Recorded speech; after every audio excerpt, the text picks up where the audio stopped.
മറ്റൊരു തീപ്പൊരി chess game കണ്ടാലോ? ഈ ഗെയിം കളിച്ചിരിക്കുന്നത് 1947-ലാണ്. ഒമാഹ ചെസ് ടീം പ്ലേ ഓഫിൽ വെച്ചാണ് ഈ ഗെയിം കളിച്ചിരിക്കുന്നത്. അപ്പോൾ ഈ ഗെയിം നടന്നതും ഒമാഹയിൽ വെച്ചാണ്. യുണൈറ്റഡ് സ്റ്റേറ്റ്സിലാണ് ഈ ഒമാഹ സ്ഥിതി ചെയ്യുന്നത്. അപ്പോൾ ഇവിടെ വൈറ്റ് കളിക്കുന്ന പ്ലെയർ ഡെൽമാർ സാക്സ്റ്റണും ബ്ലാക്ക് കളിക്കുന്നത് ഹൊവാർഡ് ഔമാൻ എന്ന് പറഞ്ഞ പ്ലെയറാണ്. അപ്പോൾ വൈറ്റ് ഇവിടെ കളി തുടങ്ങുന്നത് പോൺ D4 വെച്ചാണ്. ബ്ലാക്ക് നൈറ്റ് F6 കളിക്കുന്നു, C4, E6. അപ്പോൾ ഇത് ഇന്ത്യൻ ഗെയിമിൻ്റെ ഈസ്റ്റ് ഇന്ത്യൻ ഡിഫൻസ് ആണ്. Night C3, B6, E4. അപ്പോൾ നല്ലൊരു സെൻറ്റർ ഇവിടെ വൈറ്റിനുണ്ട്. 3 പോൺ സെൻറ്ററിലുണ്ട്. ബിഷപ്പ് B4 കളിച്ച് ഈ നൈറ്റിനെ പിൻ ചെയ്യുന്നു. E5 കളിച്ച് ഈ നൈറ്റിനെ ഓടിക്കാൻ നോക്കുന്നു. Night E4. ഇപ്പോൾ 2 ത്രെട്ട് ഇവിടേക്കുണ്ട്. വൈറ്റ് ഈ ത്രെട്ട് ഒന്നും നോക്കുന്നില്ല. ക്യൂൻ G4 കളിച്ച് നേരെ G7 പോണിനെ അറ്റാക്ക് ചെയ്യണം. അപ്പോൾ ഈ ത്രെട്ടും പിന്നൊന്നും ഒരു പേടിയില്ല വൈറ്റ് പ്ലെയറിന്. ബ്ലാക്ക് നൈറ്റ് വെച്ച് നൈറ്റിനെ എടുക്കുന്നു. ഇവിടെ വൈറ്റ് കളിക്കുന്നത് പോൺ വെച്ച് ഈ ഒരു നൈറ്റിനെ എടുക്കുന്നു. അപ്പോൾ ഇതല്ലാതെ ക്യൂൻ വെച്ച് ഈ ഒരു പോണിനെ എടുക്കാൻ പോയാൽ എന്താണ് കുഴപ്പം? ഇങ്ങനെ എടുക്കാൻ പോയി കഴിഞ്ഞാൽ ബ്ലാക്കിന് ഇവിടെ ഒരു ഇൻ്റർമീഡിയറ്റ് മൂവ് ഉണ്ട്. ഈ റൂക്കിനെ രക്ഷിക്കുന്നതിന് മുമ്പ് വെറുതെ നൈറ്റ് E4 വെച്ചൊരു ചെക്ക് വരികയും ചെയ്യും. അപ്പോൾ ഈ കിങ് കുറച്ച് വീക്ക് ആവുകയും ചെയ്യും. ബിഷപ്പൊക്കെ ഇടയിൽ വന്നു കഴിഞ്ഞാൽ പണിയാവും. അതും അല്ലെങ്കിൽ ഈ കിങ്ങിനെ കുറച്ചുകൂടെ വീക്ക് ആക്കേണ്ടി വരും. അപ്പോൾ ഈ മൂവ് ഉള്ളതുകൊണ്ട് ചാടിക്കയറി ക്യൂൺ ടേക്സ് G7 എടുക്കാൻ പറ്റില്ല. അതിന് പകരം എന്താണ് കളിക്കുന്നത്? പോൺ വെച്ച് നൈറ്റിനെ എടുക്കുന്നു. ബിഷപ്പ് വെച്ച് എടുത്തു. ചെക്കുമാണ് റൂക്കുമാണ്. റൂക്കിലേക്കും അറ്റാക്കാണ്. കിങ് D1 മാറുന്നു. ഇവിടെ ബ്ലാക്ക് പ്ലെയർ കളിക്കുന്നത് കിങ്ങിനെ F8 ഇതെന്താണ് അപ്പോൾ ഇങ്ങനെ കളിക്കുന്നത്? ഇതിനെ എങ്ങനെ റൂക്കിനെ അങ്ങ് എടുത്താൽ പോരെ? റൂക്കിനെ എടുത്താലുള്ള കുഴപ്പം വൈറ്റിന് ഇവിടുത്തെ മൂവ് ക്യൂൺ ടേക്സ് G7. അപ്പോൾ എവിടേക്കാണ് അറ്റാക്ക്? ഈ റൂക്കിലേക്കാണ്. അപ്പോൾ റൂക്കിനെ അവിടെ നിന്ന് രക്ഷിക്കണമല്ലോ. റൂക്ക് ഇവിടെ F8 പോയിരുന്നു. അപ്പോൾ ആ റൂക്കിനെ രക്ഷിക്കാൻ വേറെ വഴിയൊന്നുമില്ല. ഇവിടെ കളിക്കുന്ന മൂവാണ് ബിഷപ്പ് G5. അപ്പോൾ ഈ ഒരു ക്യൂവിന് ഈ ഒരു ഡയഗണൽ അല്ലാതെ പോകാൻ വേറെ സ്ക്വയർ ഒന്നുമില്ല. അപ്പോൾ ഇവിടെ ഒന്നെങ്കിൽ ക്യൂവിന് ഇവിടെ കൊടുക്കേണ്ടി വരും. ക്യൂൺ ടേക്സ് ബിഷപ്പ് കളിക്കേണ്ടി വരും.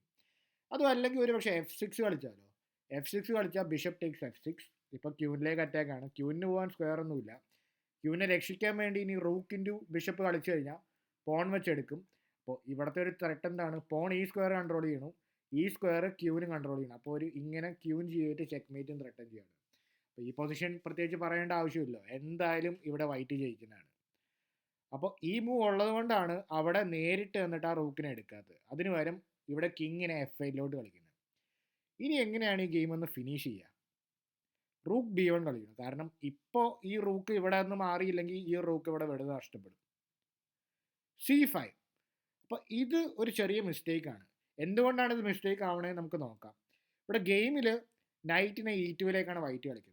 പക്ഷെ കുറച്ചും കൂടെ നല്ലൊരു നീക്കം ഉണ്ടായിരുന്നു. ഇവിടെ ക്യൂവിനെ ഇവിടെ F3 കളിച്ചാൽ മതിയായിരുന്നു. ഈ റൂക്കിലേക്കും അറ്റാക്കാണ്, ഈ ബിഷപ്പിലേക്കും അറ്റാക്കാണ്. ഒരു പീസ് നേടുകയും ചെയ്യും.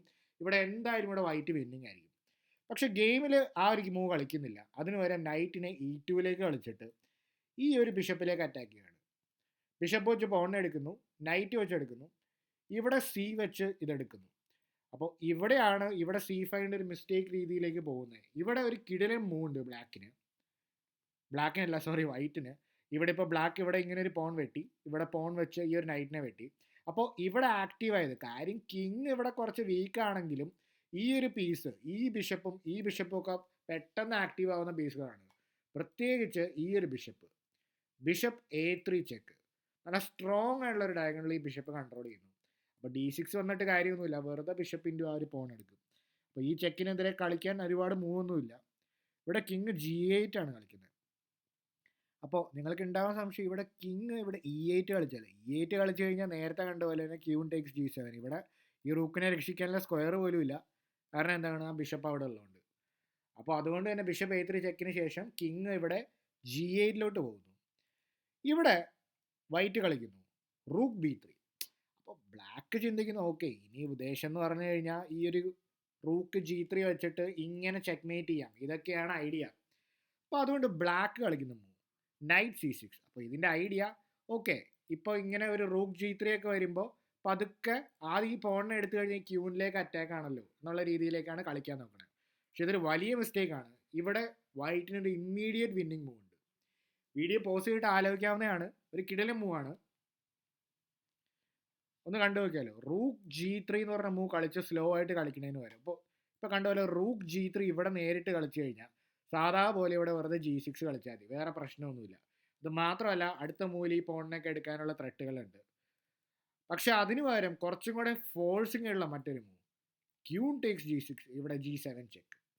അപ്പോൾ ഇവിടെ ഇപ്പോൾ ഒന്നും ചെയ്യാനില്ലല്ലോ, ഈ സ്ക്വയർ ഇവിടെ ബിഷപ്പ് ഉണ്ട്, ക്യൂവിന് കൺട്രോൾ ചെയ്യണം, അപ്പോൾ വെട്ടിയെടുക്കണമല്ലോ. ഇവിടെ റൂക്ക് G3 ചെക്ക്. ഇവിടെ ബ്ലാക്ക് റിസൈൻ ചെയ്യാണ്. കാരണം എന്താണ്, വൈറ്റ് ഇത്രയും സ്ക്വയർ ഇവിടെ ബിഷപ്പാ കൺട്രോൾ ചെയ്യുന്നു, റൂക്ക് വെച്ച് ഈ സ്ക്വയറും കൺട്രോൾ ചെയ്യുന്നു. അപ്പോൾ ഈ ഒരു ചെക്കിനെതിരെ ഒന്നെങ്കിൽ ക്യൂൺ കൊടുക്കേണ്ടി വരും. ക്യൂൺ വെച്ച് എടുത്തു കഴിഞ്ഞാൽ വെറുതെ റൂക്ക് വെച്ച് ആ ഒരു ക്യൂവിനെ എടുക്കും. ഇനി കിങ് വെച്ച് ഓടി രക്ഷപ്പെടാൻ നോക്കിയാലോ, ഇവിടെ എന്ത് കളിക്കും, ബിഷപ്പ് C1 തിരികെ വന്നിട്ടൊരു ചെക്കാണ്. ഇപ്പോൾ റൂക്ക് ഈ സ്ക്വയറെല്ലാം കൺട്രോൾ ചെയ്യുന്നുണ്ട്. അതുകൊണ്ട് തന്നെ ഓക്കെ, ഇവിടെ ക്യൂൻ വെച്ച് വരച്ചു കഴിഞ്ഞാൽ വെറുതെ ക്യൂൻ പോകുന്നേ ഉള്ളൂ. കിങ് വെച്ച് വീണ്ടും ഓടാൻ നോക്കിക്കഴിഞ്ഞാൽ മറ്റേ ബിഷപ്പിനെയും കൂടെ പുറത്തിറങ്ങി. 2 ബിഷപ്പുകളോടെ നല്ല പവർഫുൾ അറ്റാക്ക് റൂക്കും കൂടെ ആയിട്ടുള്ള. കിങ് H4 പോകുന്നു. ഇതല്ലാതെ വേറെ മൂവ്സ് ഒന്നുമില്ല, വേറെ എവിടേക്ക് പോയാലും പണിയാണ്. ഇതാണ് ഓൺലി മൂവ്. ഇവിടെ ഈ ഒരു മൂവിന് ശേഷം കിങ് H4 ആണ് ആകെ മൂവ്. ഇവിടെ എങ്ങനെയാണ് ഒരു finishing blow, rook H3 checkmate.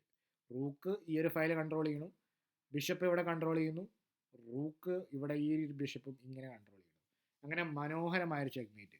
അപ്പോൾ ഇതെല്ലാം മുന്നിൽ കണ്ടുകൊണ്ടാണ് ഇവിടുത്തെ ആ ഒരു മൂവിന് ശേഷം റൂക്ക് G3 ചെക്കിന് ശേഷം ബ്ലാക്ക് റിസൈൻ ചെയ്യണം. അപ്പോൾ എങ്ങനെയുണ്ട് ഈ കിടിലൻ ഗെയിം എന്ന് നിങ്ങളൊന്ന് കമൻറ്റ് ചെയ്യുക. അപ്പോൾ കൂടുതൽ ഇൻട്രസ്റ്റിംഗ് ഗെയിംസ് ആയിട്ട് നമുക്ക് വീണ്ടും കാണാം, അടുത്ത വീഡിയോയിൽ കാണാം.